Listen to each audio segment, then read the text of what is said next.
knowledge is power. So I think knowledge is power. And taking that knowledge and using it to help others, that power, that connection that you have is how can you help others? And then how can you connect all of that with your purpose? Because knowing what you are here on this earth for is super powerful.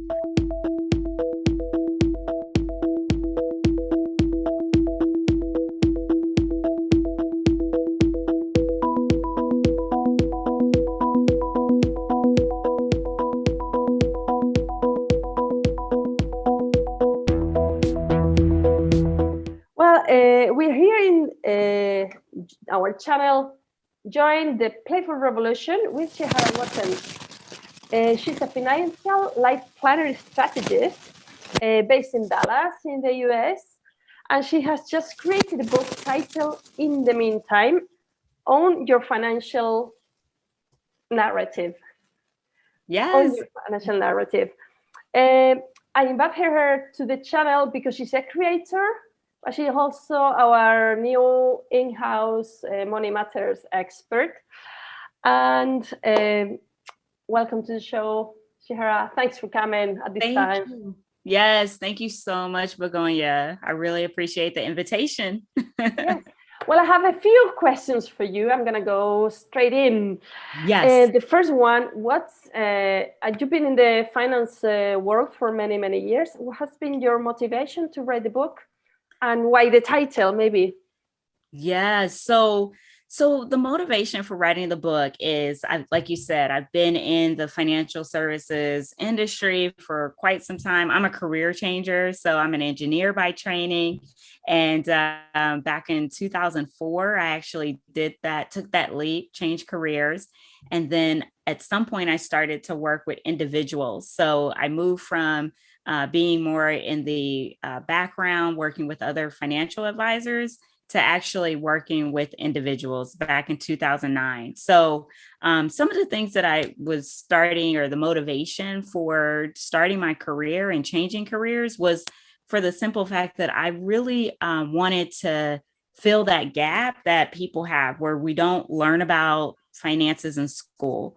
I graduated from college and I didn't get that full information about how to manage my finances. So I wanted to start to help people to be able to do that. I'm like a teacher, I would say, by desire. Like I love teaching and sharing information. So this was the opportunity for me to get the word out, and it just really aligned with my purpose. So along with that, I decided to finally get a book out. So that was the biggest motivation, to get the book out so that I could increase my platform, for one, be able to get in front of more people, talk to more people, teach more people, also to be able to grow, like I said, grow my platform. But that education is so important. Once I learned too that the racial wealth gap here in the US it's crazy. It's a 228-year gap between white Americans and Black Americans. Wow. So I wanted to do something about that. There's a statistic that said by 2053, Black Americans will have zero wealth, which is just astounding to me. So I thought, well, I got to be a part of the solution. And I feel like the book it's written in a way that's simple. It's easier to understand, to get people's appetite whet so that they can really start to take control of their narrative, that whole narrative. There's a lot of things, systemic racism, a lot of things that have happened here in the US that have caused this gap, this wealth gap. One of them is there's never been any repairing. So, as a descendant of American enslaved Africans, they were just put out there like, okay, you're free now, figure it out. But they weren't given any land. There was a promise of 40 acres and a mule that never happened. So for me to be here today is like huge. It shows the tenacity, the resourcefulness, the industriousness of the line of ancestors that I've come from. And so I'm just looking to change that narrative. So in the meantime, until we get the justice, the economic justice that we are deserved, and that's where the book comes from, the title. In the meantime, we're going to own our financial narrative. We're going to learn what we need to learn to be able to increase our net worth, make sure that we don't make that prophecy come to pass, as well as be able to pass on wealth to the next generation and make it so that it continues on. So that is the biggest motivation for writing the book. Wow, that's a big mission you have in your shoulders, and a beautiful statement as well. I'm impressed. I'm happy that you're here to share with us, and looking forward to see what comes out of it. Yes. I think even your narrative, although it's targeting a particular group, I think any minority group that has been kind of not attended by society can relate to the topics and can benefit from your book as well. So that goes for women or underserved communities of any side or color or size, religion, whatever. I don't know. I don't mind. There are many. Yes. Okay. Yes. And I'll just add to that, to your point, the principles that I share, the stories that I share in the book, they're going to be universal. They're going to tap into people's universal feelings. The exercises are going to tap into that. Everybody can really learn from it. But like you said, I do have a particular audience I'm trying to get this to, but yes, everybody can learn from it. I want to learn from it. Yes. Yeah, because I come from, we call it here, U.S. Christian cultures, where anything related to money is not spiritual enough, it's not good enough. So you just don't pay attention. So that's why you remain in a belief system that keeps you down. Whereas the wealthier, the more abundance we all have, the more we can pursue our real missions, like worry about making a better world rather than survival. So I'm looking forward, because the Black community, let me know if I have to use different terms, because I'm not aware of any political correctness here. I'm trying my best. That's all right. They have been a huge underserved community for years. And I just said, it's not just, okay, I don't stop you anymore. Yeah, but you didn't teach me. You didn't educate me the same way you educate the others with the same belief system. Yeah. So I'm looking forward to see what comes out of that. It's probably a very great contribution to the community. And yes. But all in all, it's been a creative journey that we all share. In probably a few authors are going to be invited here in the channel. How has it been, like, writing the book, the ups and downs, the worst moments, the shadows, the brights? Yes. Well, I'm gonna start off. I tell people I am not a writer. I don't like writing. So look at me. I'm an author and a published author, but I confuse a lot of people when I say that I'm not a writer and that I am an author. So I separate the two because I'm not trying to make a career of this. Okay. But good point. But I am a storyteller. Yes, I am a storyteller. And I love telling stories. And so that was the motivation. That was the thing that helped me to sit down and write about it.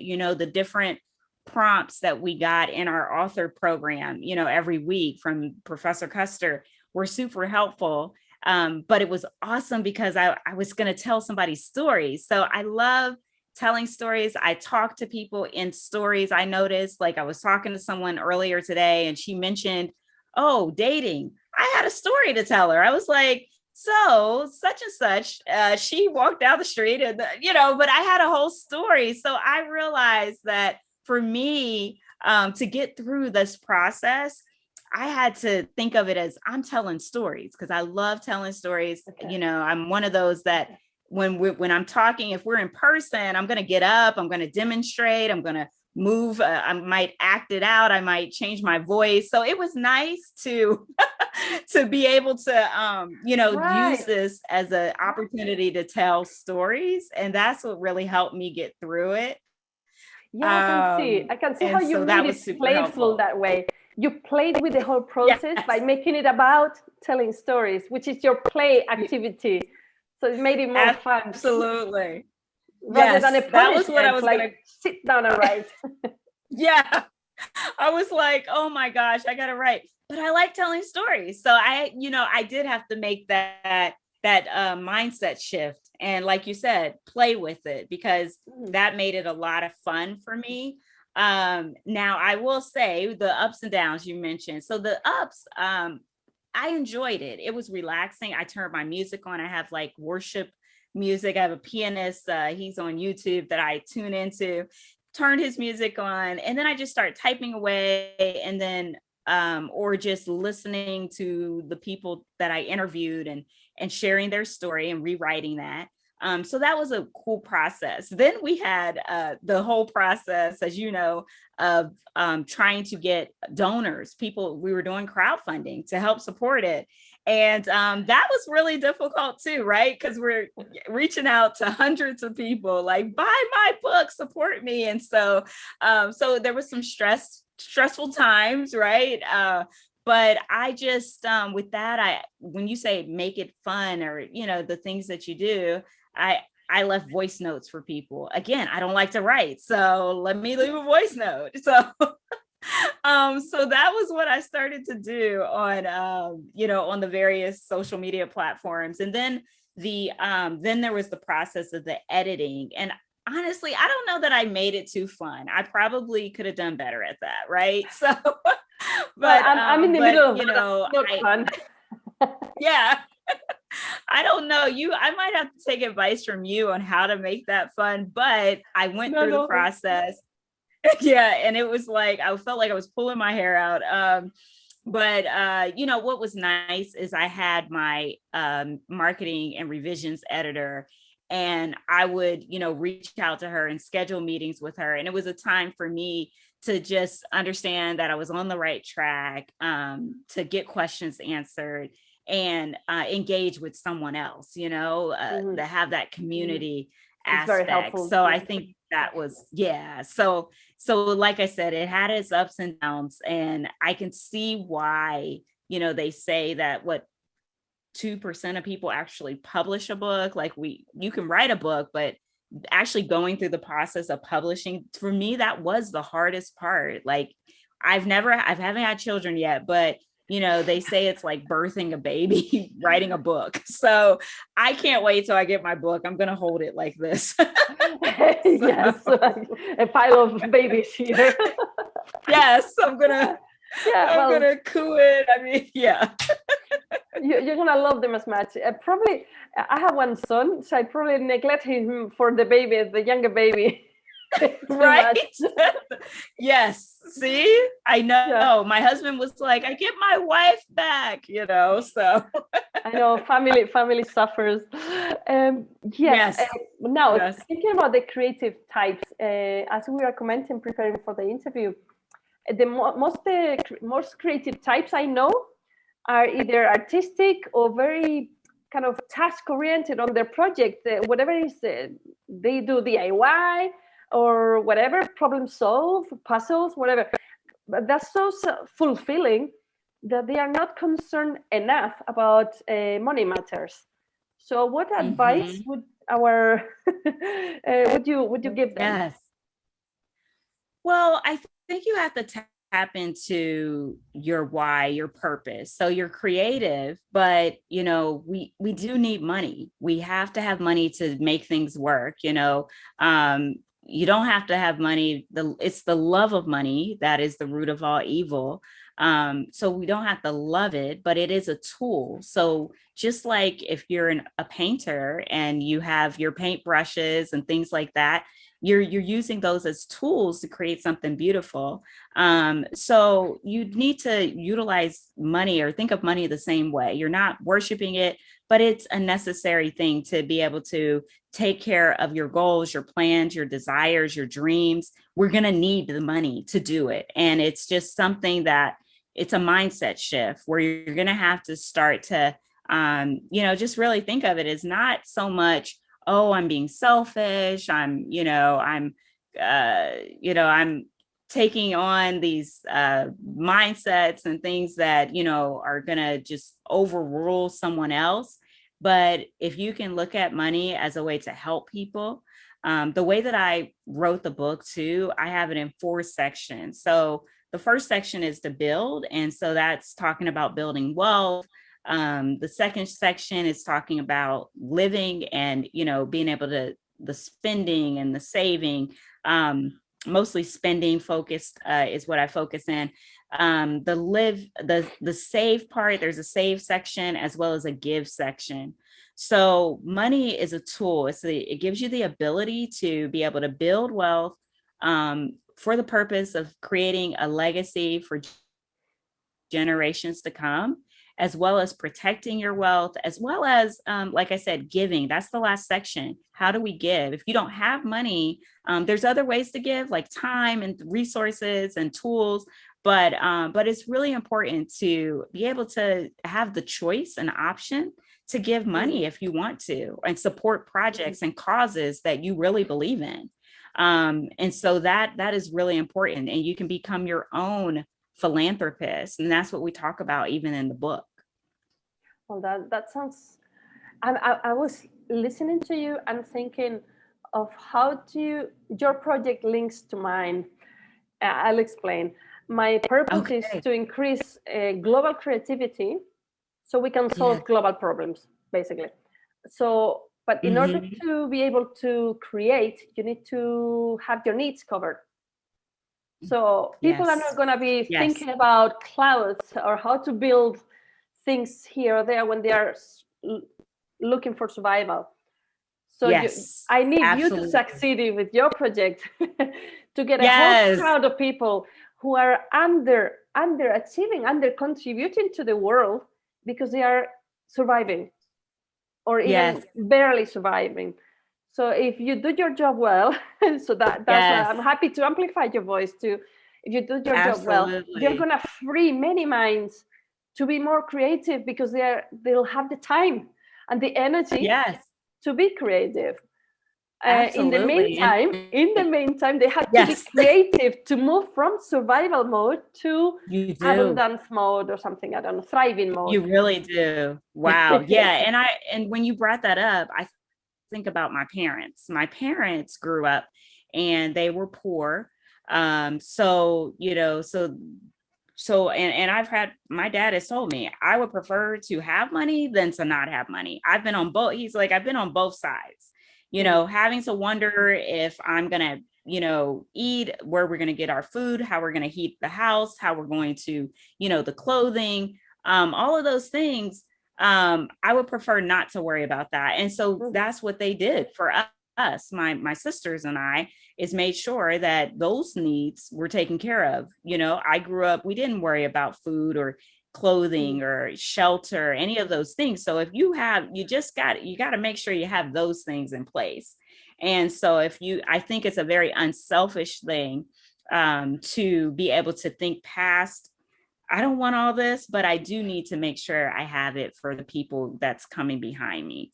And so that, it's very unselfish, and it's not just focusing on money, it's focusing on abundance, I think, more so. Yeah, it's also because we have this bipolar thing about money. You either want it, then you're greedy, or you don't want it, then you're spiritual. But the scenario you're painting here is, in order to contribute the most to the world, the greatest, you need to take care of your money matters first. So they are not a concern anymore. So you're not doing it because you want to be rich and drive expensive cars. Right. You are doing it because you want to serve the community most, or the most, or your best. show up? Do you want to show up at the greatest way you can? And for that, you need to Absolutely. sort that out. Basically, it's like if you want to be a painter, you need to learn basic skills of painting. Well, this is the thing. If you want to show up in the world at the greatest and contribute and make this the best version of yourself, which will contribute the most in the world, you need to sort that out. So I'm Yes. looking forward, really. Now I want to read your book. I can't wait. Yes. And see how do you call when the drop moves the waves, how far they get. If you start a movement here to not to get people who are in survival mode, I don't care why. In your case, you come from a Black community, and that's a big community in the States. But in the world, there are many different reasons and communities that are under survival mode or something. Then let's move them forward. I'm looking forward to see what happens with this. Yes. Start the movement. Yes, I absolutely agree. Yes. But going back to probably your target audience, what would you really want people to get out from your book? Essentially, like the key lessons you want them to get from the book. Yeah. So some of what I do is I talk about the super community.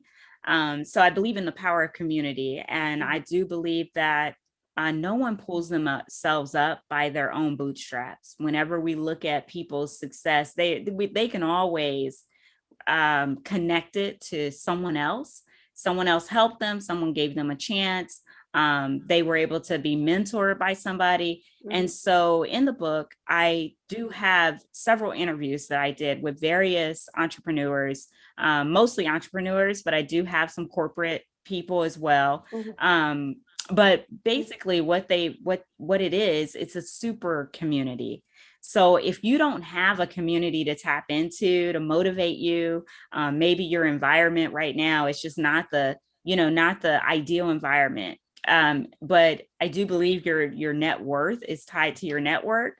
So it's important to develop that community. So until you develop it, out of my book, there's going to be several people that you're going to connect with. You're going to connect with their stories, and you're going to see how they took challenges, something super challenging, and overcame it. There's a chapter called tenacity in the book. So I have a couple people in there that we talk about that. So I want people to be motivated and inspired, but not just take that motivation and the inspiration and just sit there with it, but I want you to take action. So at the end of every chapter, there are action provoking exercises. So that's what I want people to do, is to take action, take a chapter, do something, do the activity and do the work, because it is going to take work and effort. So that's the main thing I want people to get out of it. Wow. Well, that's a lot. That's a lot. Yeah, I hope they'll take action. Yes, it's big for everybody's. We all benefit from that. So yes. Just one almost final question.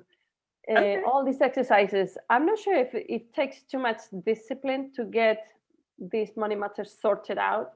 If there is a particular task that you recommend that could be a little dry, but you could make more playful. I'm not sure if you thought of this or not, or it's just plain bite the bullet and go with it. Yeah.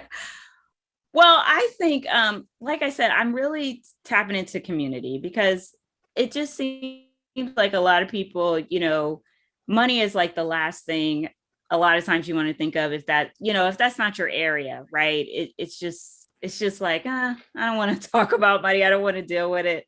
But I think that, there is power, again, in community. So I'm a big fan of, either tap into getting a financial planner, or, getting a friend to help hold you accountable. And I think just starting to create conversation around it can be fun. You can make it fun. So even if they took my book and started a book club, right? Now and then with a book club, you can always, bring some food to the house. Everybody can get together. I think, if you have your safe group, and you can make it fun. Like we do book club, we talk over dessert. find a way to make it, make it something fun. If it's palatable. a couple, yeah, yes, palatable, like no pun intended, right? so, so if you love food, get together around the food, I mean, but now we're doing a potluck. We're not going out to eat right now. Like, I mean, there's so many ways. Like, okay, we're going to save money. Everybody cooks something at home and then bring it to the event. And we're all going to gather together and make it a low cost event, and you're saving money. And so you're putting into practice some of the ideas to make it more fun. Like, so it's not like, we're going to talk about money, I was even thinking of just going with your book club thing. Of course, food has to be there because I'm a Spaniard. We all Absolutely. gather and talk. Food is the central piece of everything. Yes. Drink as well for some people. Yeah. Good for wine. Some people, yeah, you're right. Whatever. Water is perfectly fine too. But yes. I was just picturing you and your friends and your community with big pots of food all over the place, but also having a discussion like we need to change the soundtrack and play with music. So bring, how do you start? Absolutely. Chapter number 1. What's the soundtrack of your music? What's the soundtrack of your money matters or your money situation now? It should move from maybe depressing, chaotic, fearful, scary, whatever, to happy or upbeat something. So hopefully you have over the sessions the soundtrack and you end up dancing in the closing chapter. I don't know, everybody dancing. I love that. The crowd. Yes. Yeah, it's so funny because when you said that, I was thinking there was gonna, you get involved in your book and you're just in it. And I remember even before writing my book, I was doing brainstorming and I look back and I was like, oh, I forgot to put that in the book. But when you mentioned soundtrack, that was going to be something in there, but I just didn't get around to it. But, I might be able to make a bonus out of it. Right. But you can create your own music soundtrack. Like you said, it's a mindset thing. So you want to make sure that, you're pulling the right music. One of the things that I love to do, like you were talking about dancing, even with, when my business previously, when I was at another company, I was like, I need to tie in things that I love to do. So I tied in line dancing because I was teaching line dancing. So I would hold line dancing parties and then put all my branding and everything with being financial planner. And I was like, we're going to keep your finances in line and your dancing in line. Like, so you just kind of create something, fun. But I love, like what you talk about making it playful, making it something you really will be motivated to do. And I think the social aspect, bringing people into it, other people, that's the best way to do it. So if you can bring food, dancing, laughter, comedy, laugh at yourself. Like, remember when I made this financial decision? What was I thinking? Like, if you can make it where you could just laugh at yourself instead of being ashamed of yourself, Yes. Right? Because sometimes there's that shame that comes in. Money. Right. It's like, what was I thinking? And but you can change the narrative. There's a plot twist here. And that's the whole point. Like, we're all about changing the narrative, a plot twist. If you were looking at your life, like it's a book, what chapter are you in your life? And that's the play there too in my book. But then also you talked about the soundtrack and I've thought about what if this whole thing was like a movie script, and we've got this soundtrack and you just look back on it and you're like, that's some comedy there. And then maybe that's a rom-com, and that this part of my life is now, a suspense thriller. Like you could just kind of look at your life, your money journey in these various aspects. And I think it'll help you not to take yourself so seriously. I was thinking that for most of my life, money was something like the movie Ghost. Nobody has seen it. Like a ghost, nobody sees it. It's like whatever.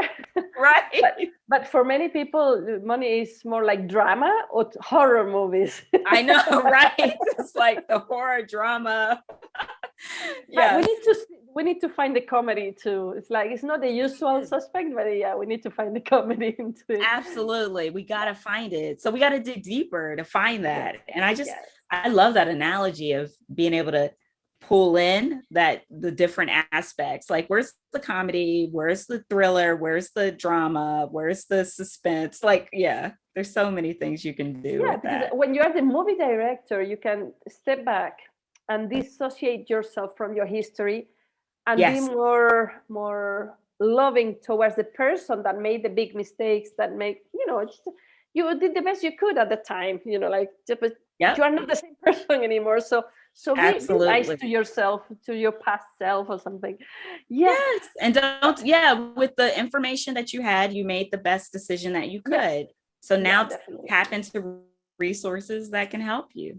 So people basically get Shehara's book, get educated, so you make better decisions. Right? Absolutely. Yeah. Yeah, Absolutely. Yeah. Thank definitely. you.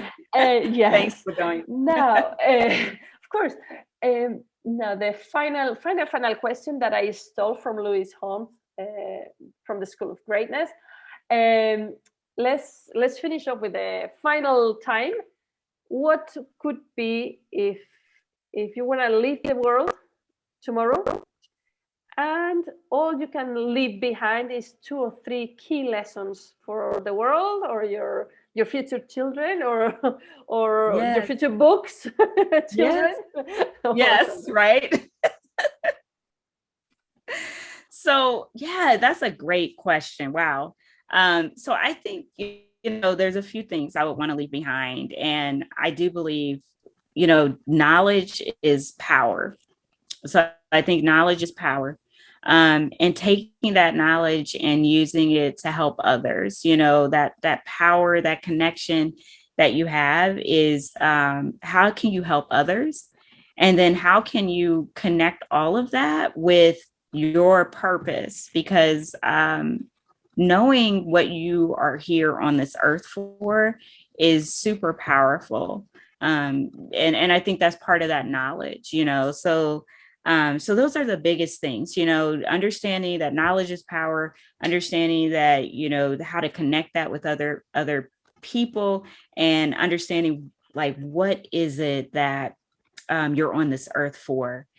And that'll be the driving factor to help you understand, how many resources do I need? How many people do I need to pull together to support this vision that I have, what I'm called to do? Because it's not going to just be about you. It's not just about you. It's about who can you pull with you, and bring up. Yeah. Well, that's one. Yes. Another one. Okay. That would be the big lesson. No, that's fine. I mean, that's it's not okay. about you. Yeah. So I gave Essentially, a couple. I guess I mixed a couple in there. So I don't know. Maybe it wasn't as clear. So, yes, so knowledge is power. Bringing other people with you, understanding your purpose. So, all right, do those 3 Three in work one. out? Yeah, I gave a few. Yes, quite a few. I gave a few. So. No, but if I had to keep one, from what you spoke at the beginning, my summary of your book, and actually even the lessons you picked from that, is you are probably trying to upgrade a whole generation of people so they can leave behind more knowledge, more wealth, more good in the world. It's like, it's just not live a better world. It's just upgrade a whole generation through knowledge. Is what you're teaching. You're trying to share that, and I think it's a fantastic mission. Getting to know yourself so much as to know your purpose, it probably takes time, but in the meantime, make sure that you not only learn how to move to the upper pyramid stage where you can go for higher purposes, but also you pass it on to the next generations as well. So you need to heal generations to come. So the next generations don't come with the I can do it mindset. Just go for it, because they are entitled. In other communities, maybe entitlement is a problem. but Mm-hmm. there is a minimum degree or level of entitlement that could be probably healthy, like confidence, maybe Mm-hmm. confidence that you deserve to stand up on your 2 feet and make Yeah. the world a better place because you own it. Yeah, you say own your history. I can't remember. Own your financial narrative. It's own your narrative. Own the Yeah. Yeah. world. I don't know. I'm so looking forward to Absolutely. see what comes up of this because yours is just one more voice. I've been hearing more and more voices, and I follow different influencers, and Yeah. funnily enough, they seem to happen from the Black community. I don't handpick by Really? race or anything. Just, but I Yeah. see a lot of Yeah. movement coming up.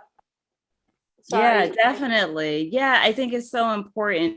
I mean, we're all about, we've always been about as a Black community educating and understanding our history and understanding the resiliency and the industrial people that we've come from. I mean, I just read up on a woman.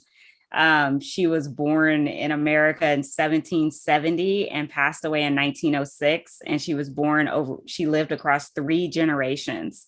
She was a part of Valley Forge, American Revolution. She saw the Civil War and passed away in the 1900s. And I just was like, oh my gosh, that's just amazing. So, yeah, I'm just all about understanding your history and then just taking that and using it as motivation. So, it's very important to me. That's why I do talk a lot about history in my book too. mhm. I wish I would have known about her. I would have told her story too in there. Yes. But she Well, was amazing.